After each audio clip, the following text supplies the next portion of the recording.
আর হচ্ছে এই যে একটু গরু মাংস রান্না করলাম পেঁপে দিয়ে।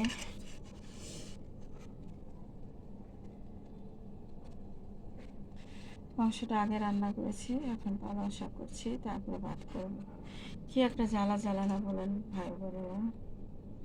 প্রিয় ভাই বোনেরা, আমার ছোট্ট ইউটিউব চ্যানেলটি নতুন লাইক দিয়ে সাবস্ক্রাইব করে আমাকে সাপোর্ট করবেন, প্লিজ প্লিজ প্লিজ।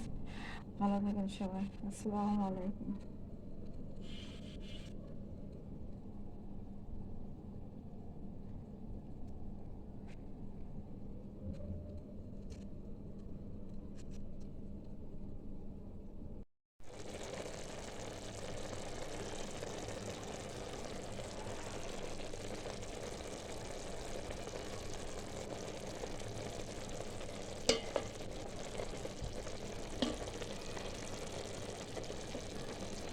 আসসালামু আলাইকুম প্রিয় ভাই বোনেরা, দেখতে পাচ্ছেন এত কষ্ট কি বলবো, শুধু রাইস কুকারে রান্না করে খেতে হয়।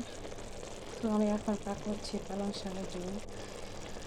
পেঁয়াজ রসুন শুকনো মরিচ জিরার ফোড়ন দিয়ে আলু দিয়ে পালং শাকের ঝোল করছি। এভাবে খাবেন, শরীরের জন্য ভালো, স্বাস্থ্যের জন্য ভালো, চুল ভালো থাকবে।